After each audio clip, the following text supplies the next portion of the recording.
Avis vascular centre, మన దేశంలోనే the best varicose vein hospital.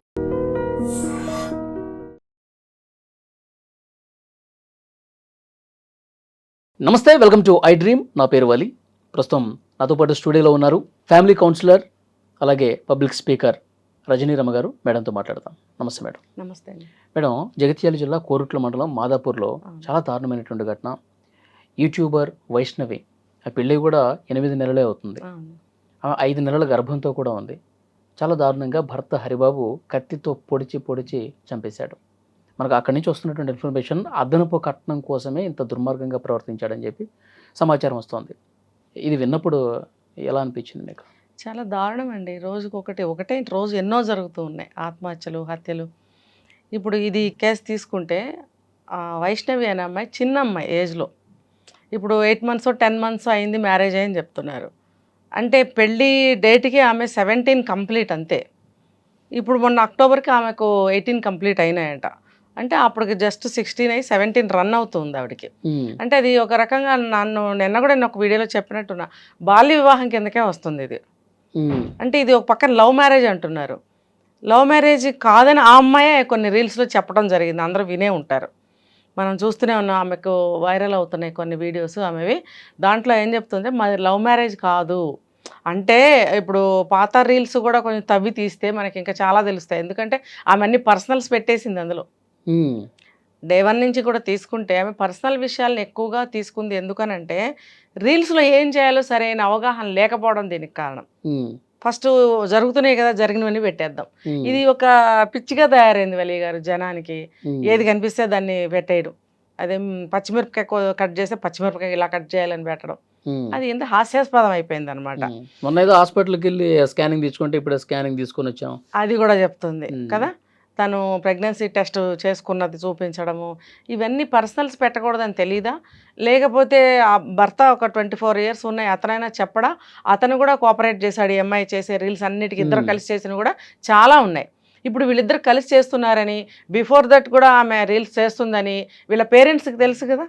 అరే నువ్వు చిన్నపిల్లవి అంటే స్టడీస్లో ఉందా లేదా నాకు తెలియదు. అప్పుడు చదువుతుందా, చదువు ఆపేసి రీల్స్ చేస్తుందా అనేది నాకు తెలియదు. ఏదైనా కానీ నువ్వు చదువుకుంటుంటే కనుక నువ్వు చదువుకోనికి రీల్స్ ఎందుకు అనాలి. లేదు చదువు లేదు నేను ఇందులోకి వెళ్తున్నాను అని అన్నీ చేస్తుంది అనుకోండి రీల్స్. నువ్వు రీల్స్ మంచివి చెయ్యి, ఏదైనా ఒక సమాజానికి ఉపయోగపడేవి చెయ్యి. లేదు సమాజంలో ఏదైనా చెడు జరుగుతుందంటే అది దాని మీద నువ్వు ఒక కేర్ తీసుకుని ఒక సమాజానికి ఒక అవేర్నెస్ కల్పించే విధంగా నువ్వు చెయ్యి అని చెప్పలేరండి ఆ పెద్దవాళ్ళు. మేబీ ఈ అమ్మాయి ఇలా రీల్స్ తీస్తుంది కాబట్టి ఏ దారికి వెళ్తుందో తెలియదు, త్వరగా పెళ్లి చేసేద్దామని చెప్పి పెళ్లి చేశారా? ఇప్పుడు అరేంజ్డ్ మ్యారేజ్ అనేది తెలుస్తుంది మనకి, లవ్ అనేది లేనే లేదు. ఒకవేళ ఒక కోణంలో నుంచి ఆలోచిస్తే ఆ అబ్బాయి ఏమన్నా తెలిసిన ఫ్యామిలీస్ ఏమైనా ఇష్టపడ్డాడేమో అనుకోవటానికి ఆస్కారం ఉందే కానీ లవ్ అనడానికి ఇక్కడ ఎట్టి పరిస్థితుల్లో. అతను ప్రేమించి పెళ్లి చేసుకున్నాడు. అతని వర్షన్ ఏంటంటే ఫ్యామిలీ నుంచి ప్రేమించి పెళ్లి చేసుకుందాం అనుకున్నాడు. వీళ్ళ అబ్బాయి వాళ్ళ తల్లిదండ్రులు ఒప్పుకోలేదంట. అసలు కులాంతర వివాహం, వాళ్ళ కులం వేరు మన కులం వేరు, వద్దు అని చెప్పేసి అన్నా కానీ ఒకసారి పురుగుల మందు కూడా తాగంట. నాకు ఆ అమ్మాయే కావాలి అని చెప్పి ఆత్మహత్యయత్నం చేసి తర్వాత మళ్ళీ బతికిన తర్వాత వేరు కాపురం పెట్టాడు తల్లిదండ్రులు ఎదురించి. అంటే ఇది ఈ అమ్మాయికి ఏం చెప్పాలి, ఈ అమ్మాయి లవ్లో పడి ఉండకపోవచ్చు. అతని వైపు నుంచి ఇప్పుడు చూడండి, ఒక అమ్మాయిని చూసి ఇష్టపడి నేను అమ్మాయిని చేసుకుంటాను అని ఇంట్లో చెప్పడము, వాళ్ళు వద్దనడము, ఈ అబ్బాయి మందు తాగడము లాంటివి జరిగి ఉండొచ్చు. అఫ్కోర్స్ కొద్దిగా వీళ్ళకి తెలిసి ఉండొచ్చు. కానీ ఈ అమ్మాయి ప్రేమించానని ఎక్కడ చెప్పడం లేదు. ఎందుకంటే అప్పటికి ఈ అమ్మాయికి 16వ వయసు. ఇదంతా 2-3 ఏళ్ళ నుంచి నడుస్తుందని ఇటు పక్క నుంచి చెప్తున్నారు మనకి. కానీ ఈ అమ్మాయి వైపు నుంచి ఏం చెప్తుందంటే, ఇంట్లో కూడా చెప్పింది, నాకు ఒక 2 సంవత్సరాలు ఆగండి, నాకు ఇంకా మ్యారేజ్ ఏజ్ రాలేదు, నాకు అంత ఇంట్రెస్ట్ కూడా లేదు అని కూడా నేను చెప్పాను. వీళ్ళే చేశారు, నాకు ఇది అరేంజ్డ్ మ్యారేజ్ అని క్లియర్గా చెప్పింది. చెప్పినప్పుడు ఈ అమ్మాయి వైపు నుంచి లవ్ లేదు అనే తెలుస్తుంది. అతను లవ్ చేసి ఉండొచ్చు కాక, మరి లవ్ చేసి పెళ్లి చేసుకున్నప్పుడు వాళ్ళ ఇంట్లో వాళ్ళు అబ్జెక్షన్ పెట్టినప్పుడు వచ్చేసి వీళ్ళ దగ్గరే కాపురం పెట్టుకున్నప్పుడు, అంటే వీళ్ళు కూడా ఏమని అంటున్నారంటే, ఎవరికైనా చేసేదే కదా, మేము అభ్యంతరం పెట్టలేదు, మ్యారేజ్ అనుకుంటారు అనుకుని మేము చేసామని తల్లి వాళ్ళు కూడా చెప్తున్నారు. వీళ్ళు పాపం వన్ సైడ్ నుంచి వీళ్ళు అడ్జస్ట్ అయ్యే ఉంటున్నారని అనుకోవచ్చు. ఇంకోటి ఏంటంటే పిల్ల రీల్స్ అనే అవని వెళ్తుంది, అక్కడి నుంచి వాళ్ళు ఇష్టపడుతున్నారు కదా, అబ్బాయి ఏమో మందు కూడా తాగిండు, వీళ్ళిద్దరికి పెళ్లి చేస్తే జీవితం బాగుంటుంది, మంచిగా చూసుకుంటాడని ఏమనుకుంది తల్లి. తల్లి వైపు వాళ్ళు. ఉమ్. కజిన్స్ కూడా ఉన్నారు కదా, 13 or 15 మెంబర్స్ కజిన్ బ్రదర్స్ ఉన్నారు. అవును. వీళ్ళందరి ఇష్టం లేకుండానే అయిందా అంటే ఒకే ఒక్క ఆడపిల్ల, అందరూ అన్నలే అన్నప్పుడు వాళ్ళు కూడా ఈ అమ్మాయి భవిష్యత్తు గురించి ఆలోచిస్తారు కదా. అంటే అందరూ ఏకగ్రీవంగా ఆమోదించిన తర్వాతనే ఈ పెళ్లి చేశారు ఉమ్. కదా. ఇటువైపు నుంచి ఓకే అనుకుంటే మరి ఇటువైపు ఏం జరిగింది, తల్లికి ఇష్టం లేదు. ఒకటేమో కులాంతర వివాహం అని, రెండోది ఏంటంటే కట్నాలు కానుకలు ఏమన్నా వాళ్ళకి తగ్గట్టుగా లేకపోయి ఉండొచ్చు. అది వాళ్ళకి ఆశలు ఉన్నాయి, ఉంటాయని నేను చెప్పను, ఉన్నాయి కాబట్టి వాళ్ళకి బాయిల్ అవుతున్నారు. ఎట్లా దీంట్లోంచి బయటపడాలి. ఇటు చూస్తేనేమో కొన్ని రోజులుగా ఈ అదనపు కట్నం కోసం డబ్బులు తీసుకురా అని చెప్పి వేధింపులు ఉన్నాయట. ఎందుకంటే అబ్బాయి తల్లిదండ్రులకు ఇష్టం లేదు కాబట్టి వాళ్ళ అమ్మ ఇదే చెప్తుందంట, డబ్బులు తీసుకురా, అప్పుడే అమ్మాయిని లోపలికి తీసుకురా, ఇంటికి తీసుకురా అని చెప్పి చెప్తున్నారు. ఇక్కడ ఈ రోజు అంత్యక్రియలు జరిగేటప్పుడు కూడా ఆ అమ్మాయి వాళ్ళ తల్లి మీడియాతో చాలా బాధతో మాట్లాడుతూ, నేను ఆ అబ్బాయికి చేంజ్ చేయించాను, తులం బంగారంతో చేంజ్ చేయించాను, తర్వాత ఒక బైక్ కూడా కొనిపించాను, మీరు ఆ కట్నం అడుగుతున్నారు కదా, సరే 5 లక్షల రూపాయలు అరేంజ్ చేస్తాను నేను, ఆ తర్వాత ఇంకేదైనా ఇవ్వాలంటే కూడా ఇస్తాను అని చెప్పినప్పటికీ చాలా దుర్మార్గంగా చంపేశాడు వీడు. ఏం లేదండి, ఇక్కడ నాకు అనిపించింది 2 కారణాలు. ఒకటేమో రీల్స్, ఫ్యామిలీ మ్యాటర్స్, భార్యాభర్తలు పెట్టద్దు అని రోజు గొడవ అవుతుందంట.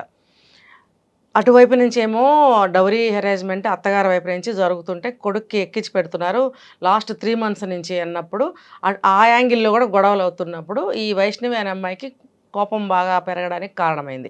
మూడో కారణం ఏంటంటే ఈ అబ్బాయికి ఇంకొక వివాహేతర సంబంధం కూడా ఉంది, అక్రమ సంబంధం, అది వదిలిపెట్టేసాయని ఈ అమ్మాయి అంటున్నట్టు. ఒక రకంగా చూస్తే ఇంత చిన్న ఏజ్లో ఈ అమ్మాయికి ఇవన్నీ కష్టాలే. అందుకని ఒక యాంగిల్లో ఈ ఏజ్లో పెళ్ళెందుకు అని కూడా అంటూ ఉంటారు. పాపం ఈ అమ్మాయి కూడా అబ్జెక్ట్ చేసేసారు. ఒకసారి ప్రెగ్నెన్సీ వస్తే 1.5 monthకి అబార్షన్ చేయించాడు. మళ్ళీ సెకండ్ టైం ప్రెగ్నెన్సీ ఇప్పుడు 5th month రన్నింగు. అంటే మొత్తం పెళ్ళయి 9-10 నెలలు కాలేదు, ఇన్ని కళలు నడిచిపోయాయి వీళ్ళ మధ్యన. ఇంకా ఇవన్నీ నాకు ఏమనిపిస్తుంది అంటే తల్లిదండ్రుల అటు తల్లి వైపు నుంచి గొడవలు అవుతున్నాయి కాబట్టి ప్రెగ్నెన్సీ తీయించాడు, తర్వాత డౌరీ అరేంజ్మెంట్ హింస కొంచెం పెడుతున్నాడు, తర్వాత అక్రమ సంబంధం ఒకటి ఉంది, ఇంకోటి రీల్స్ వద్దంటే పెడుతుంది, వీళ్ళ పర్సనల్వి. ఇవన్నీ కక్షకి దారితీసినాయని నాకు అనిపిస్తుంది. ఏది ఏమైనా సరే చంపడం అనేది అతి దారుణమైనటువంటి నేరం. తల్లిదండ్రులు ఈ అబ్బాయిని ప్రోత్సహించడం అనేది వాళ్ళు కూడా సమానమైనటువంటి శిక్షార్హులే. ఇంకా అన్నలు ఎవరో 2 ఉన్నారంటున్నారు, వీళ్ళందరూ కలిసి తమ్ముడికి ఎక్కించి పెట్టారు. ఏమో వాళ్ళు మాత్రం పెళ్లిళ్ళు చేసుకుని కాపురాలు చేయట్లేదా?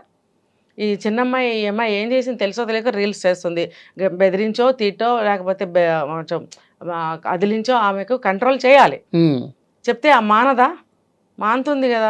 కానీ ఒక రీల్ అయితే మనకు చూపించింది, హోలీ రోజును కూడా అబ్బాయికి తెలియకుండా కోడిగుడ్డు తల మీద కొట్టి స్నానం చేయించే ముందు చేస్తే ఏంటిది అని కొంచెం ముందు అన్నాడు, తర్వాత నవ్వాడు. అతను కూడా కొన్ని కోఆపరేట్ చేస్తున్నాడని అనిపించింది. కానీ ఈ చంపే వరకు కక్ష ఎందుకు పెరిగిందంటే డౌరీ అరేంజ్మెంట్ విషయంలో వాళ్ళు ఎక్కువ బాగా ఎక్కించడం, అది కూడా అత్తగారింట్లో ఉంటున్నాడు కదా వెళ్ళి, అది నచ్చదు. ఇవన్నీ వ్యతిరేకమైన విషయాలే వాళ్ళకి. అంటే నువ్వు డబ్బులు తీసురా, నువ్వు లేకపోతే ఆమెను వదిలేసుకుంటారా, నీకు 20 లక్షలు ఇచ్చేవాళ్ళు ఉన్నారా, ఏం డబ్బు ఎందుకు అంత చెప్పండి. వాళ్ళని ఏం చేయాలి మీరు చెప్పండి. ఫస్ట్ ఈ అబ్బాయి కాదు, వాళ్ళకి ఎక్కువగా పనిష్మెంట్ చేయాలి. అసలు శిక్షార్హులు అంటే కఠినంగా శిక్ష ఎవరికైనా వెయ్యాలి అని అంటే వాళ్ళకి వెయ్యాలి. తండ్రి పాత్ర మనకి ఇంతవరకు రాలేదు, తెలియలేదు. అన్నలు, తల్లి, వాళ్ళకి పడాలి కఠినమైన శిక్ష. ఇప్పుడు వాళ్ళ భార్యలు కూడా ఈఎంఐ లాంటి వాళ్ళే కదా, అంతేగా, వాళ్ళ తమ్ముడు కూడా వాళ్ళ లాంటి వాడే కదా. ఎందుకు అబ్బాయిని కష్టాల్లో ప్రాబ్లమ్స్ లో ఇరికించడం కదా. అన్నలు తీసుకుందాము, తమ్ముడు కూడా వాళ్ళ లాంటి అబ్బాయే కదా, ఆ అబ్బాయిని ఎందుకు ఈ సమస్యల్లో ఇరికించడము.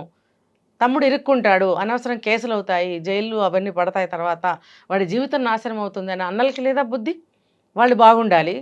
ఈ అమ్మాయి మీద కక్ష సాధింపు చర్యలు, అది చిన్నపిల్ల, ఎందుకు ఇలా ఎక్కించడం, వాళ్ళ కఠినమైన శిక్ష పడాల్సిందే. ఇంకొకటి ఏంటంటే ఇది ఖచ్చితంగా బాల్య వివాహమేనండి. బాల్య వివాహాలు చేయకూడదు అని 18 years వరకు మనకి చట్టం ఉన్నప్పుడు వీళ్ళు ఈ రకంగా అమ్మాయిని ఒప్పించి పెళ్లి చేయటం అనేది తప్పు. అంటే తెలియకుండా ఇలాంటి పెళ్ళిళ్ళు ఎన్నో జరిగిపోతున్నాయి.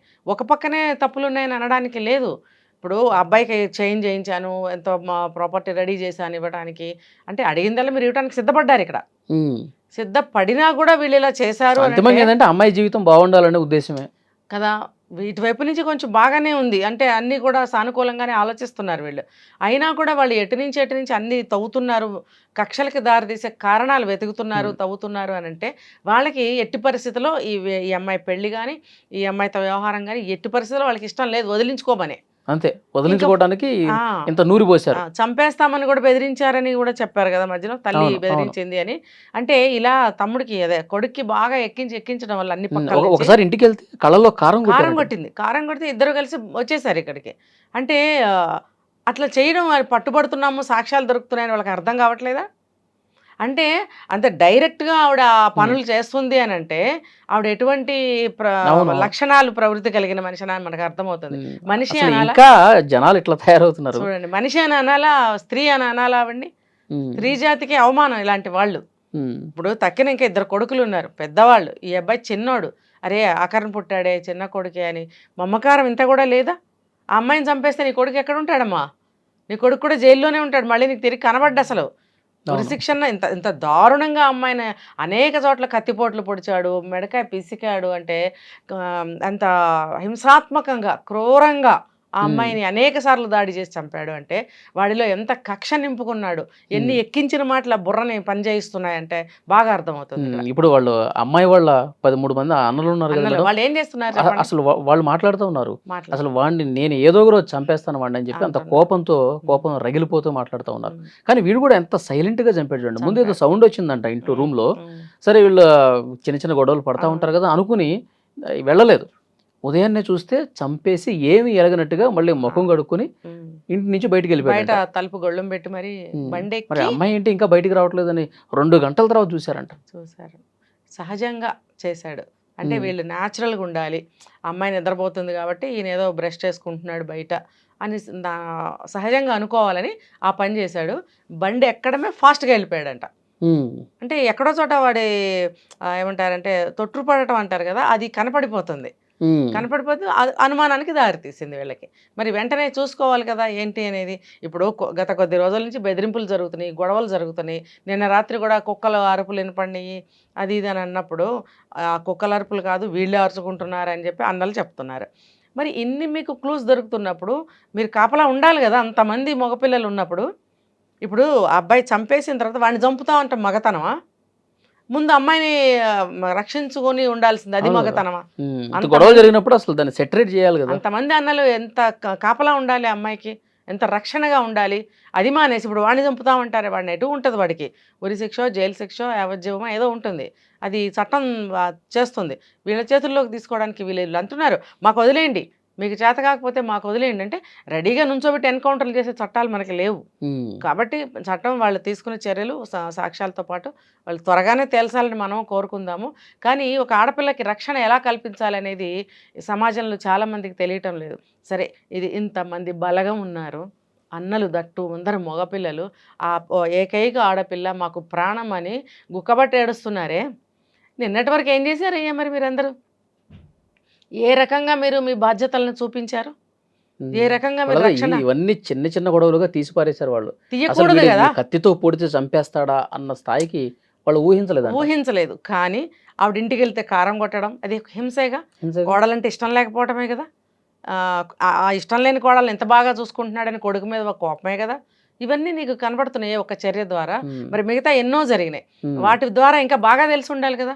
అవును, అసలు ఇప్పుడు సోషల్ మీడియాలో రోజుకో ఘటన జరుగుతుంది, దాని పట్ల కూడా వాళ్ళకి అవగాహన ఉండే ఉంటుంది. ఈ మధ్య తాండూరులో నవవధువుని ఒకడు ఇంత పెద్ద కర్ర తీసుకుని కొట్టాడు, సీసీ కెమెరాలు అన్ని కూడా బయటకు వచ్చినాయి. చూడండి మరి దారుణాలు ఏంటి అసలు. వెనక ముందు ఆలోచించటం లేదు, తర్వాత ఏం జరుగుతుంది అని ఆలోచించటం లేదు. ముందు నా పగ తీరాలంతే. వాడికి తెలీదా చంపిన తర్వాత తను ఎక్కడ ఉంటాడో తెలీదా? దీనికి ఏం చేయాలంటే, ఇప్పుడు కేసులు బాగా లేట్ చేస్తుంటారు వలి గారు. ఇప్పుడు ఎఫ్ఐఆర్ ఫైల్ చేయడానికే రోజులు చేసేవాళ్ళు ఉన్నారు. ఇమ్మీడియట్గా కేసు తీసుకుని అక్కడ పడేస్తున్నారు. ఏంటంటే వాళ్ళ రీజనింగ్స్ వాళ్ళకు ఉంటాయి. ఎన్నో పెండింగ్ కేసులు ఉన్నాయి, ఎప్పటికి తేలేను, రోజు ఇలాంటి హత్యలు ఎన్నో జరుగుతున్నాయి, మేము మాత్రం ఏం చేయగలం, మా డ్యూటీ మేము చేస్తాం అనే నిర్లక్ష్య భావం కూడా ఉంటుంది. కానీ ఇలాంటి సీరియస్ కేసులు వాళ్ళు ఇమ్మీడియట్గా ఎఫ్ఐఆర్ ఫైల్ చేయాలి, ఛార్జ్ షీట్ కూడా ఫైల్ చేయాలి. దాన్ని వెంటనే వాళ్ళని కోర్టులో సబ్మిట్ చేయాల్సిన అవసరం కూడా ఉంటుంది. 2 రోజులు కూడా లేట్ చేయాల్సిన అవసరం లేదు ఇక్కడ. ఎందుకంటే వాడు దొరకలేదు, దొరికితే మాత్రం ఇమీడియట్గా చేయాల్సిన పని. వాడు ఎక్కడికి పారిపోతాడు? 2 రోజులు అవుతుంది అప్పుడే. వాడిని పట్టుకోవాలి. ముఖ్యంగా వాళ్ళ తల్లిదండ్రులను పట్టుకొని ఫస్ట్ వేయాలి, వాళ్ళ అన్నల్ని కూడా, Yeah. కుటుంబ సభ్యులందరినీ కూడా ముందు ముయ్యాలి. వాళ్ళ మీద కూడా ఇవన్నీ కేసు ఫైల్ చేయాలి, ఎఫ్ఐఆర్ ఛార్జ్షీట్ కూడా వాళ్ళ మీద కూడా వేయాలి. ఇమ్మీడియట్గా యాక్షన్ తీసుకోవాలి. ఇమ్మీడియట్గా యాక్షన్ తీసుకుంటే కేసులు పెండింగ్ ఎందుకు ఉంటాయి వలి గారు? ఇలా ఇలాంటి సీరియస్నెస్ కేసుల్ని క్లియర్ చేయాలి ఫస్ట్. ఏళ్ళేళ్ళు తిరగటం అంటే కోర్టుల చుట్టూ హీరింగ్స్ అని, తర్వాత వాయిదాలని, ఇలా అవసరమా? ఇమ్మీడియట్గా నిర్ణయం తీసుకోగలగాలి కోర్టులు కూడా. Yeah. లేకపోతే ఇవి దారుణాలు జరుగుతూనే ఉంటాయి. లేట్ అయిన కొద్దీ నీరు గారిపోతూ ఉంటుంది, బెయిల్ తీసుకుంటారు. ఏంటి తర్వాత బెయిల్ తీసుకుని మళ్ళీ యథావిధిగా వాడి జీవితం వాడే, అదే కానీ కదా. ఈ కుటుంబం మాత్రం రోజు మరి వీళ్ళ పరిస్థితి ఏంటి? ఒకే ఒక ఏకైక ఆడపిల్ల అన్నప్పుడు వలి గారు ఎలా పెంచుకోవాలి? చిన్నతనంలోనే పెళ్లి చేసేయటం కాదు, అజ్ఞాన దశలో ఉన్నప్పుడు పెళ్లి చేసేయటం కాదు. నువ్వు అజ్ఞాన దశలో అంటే టీనేజ్లోనే పెళ్లి చేసేయాలని నువ్వు అనుకున్నప్పుడు ఆ అమ్మాయికి ఎటువంటి పెంపకం మీరు పెంచుండాలి? ప్రపంచం పట్ల అవగాహన, లోకజ్ఞానం, ఒక క్రమశిక్షణ, ఒక తెలివి అన్నీ నేర్పాలి కదా ఒక ఆడపిల్లకి అంతమంది ఉన్నప్పుడు. అతిగారాభం చేసి ఏం చేస్తే అది ఊరుకున్నారా మీరు?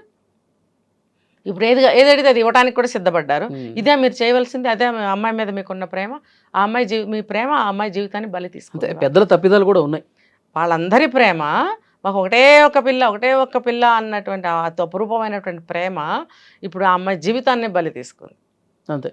చూద్దాం మేడం, పోలీసులు విచారణ అయితే చేస్తున్నారు, అన్ని కోణాల్లో దర్యాప్తు చేస్తున్నారు, నిందితుడిని కూడా త్వరగా పట్టుకుంటామని చెప్తున్నారు. చూద్దాం నెక్స్ట్ ఏం జరగబోతుందో. Thank you.